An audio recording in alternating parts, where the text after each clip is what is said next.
and that's the erratic behavior. That how would AI be able to predict that erratic nature of somebody, because it's embedded in us in a way. Not that that can't be broken or um trained out of my DNA. It just, some of that is so deep and so embedded that those natural responses, even today, I'm reacting in similar ways that I would in my past. I'm just working towards a better life because I know I have the ability to do that now. How would that help with that erratic nature? Yeah. I mean, I think one of the ways that it really can help dramatically is that so much of that is on autopilot for so many people. And whether it's just unconscious that, one thing happens and then the next thing happens, and now we're kind of, reacting as opposed to being proactive about the things that are happening in our life. It's uncommon, I would say, for people who are in a phase of that to be able to zoom out 30,000 feet and say, oh, wait a second. I felt insecure about this conversation over here. That led me to start to question all these other things. That's now put me into a fight or flight, state of mind where I'm now very, narrowly focused on what's right in front of me to the neglect of the long-term goals.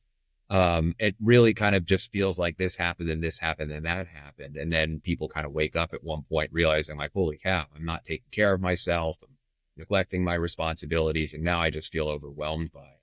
And so part of the way that AI can really help with this is that it can notice the subtle signs and symptoms of the breakdown of your routine that are happening in the days and weeks before those breakdowns start to become a bit more volatile, and bring attention to it. So it was very fascinating because there was a piece of research that came out, gosh, it must be 10 years ago now, which is kind of crazy to think that this was around 10 years ago, that looked at monitoring passive data on someone's mobile device, and that deviations from kind of their baseline behaviors, when they're waking up, how much screen time they're using, whether or not they're, getting up in the middle of the night, getting on their phone, because it can pick it up on the accelerometer, it can pick it up with the light meter, and realizing that if there were these changes, and changes that tended to indicate kind of a negative shift in emotional or psychological state, like sleeping in or being on the phone 20% more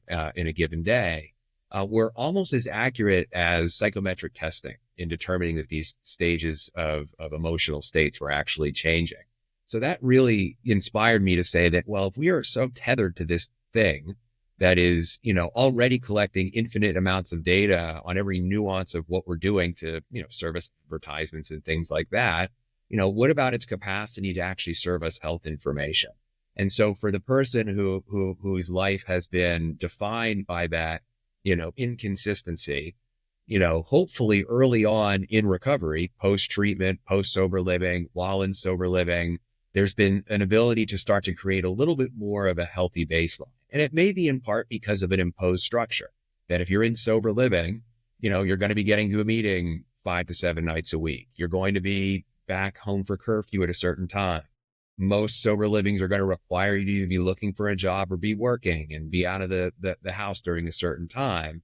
And that then helps to establish what is the baseline healthy routine for this person, so that when there starts to be deviations from that, even in the most subtle way, it can start to provide feedback to the individual and feedback to the people who are supporting them to bring their awareness to something that may be moving in a negative direction, but hasn't really broken down to the point where there's any sort of serious consequences yet. And that's the period that we're really looking to capture, because it's the point where the person's going to be the most motivated to make changes.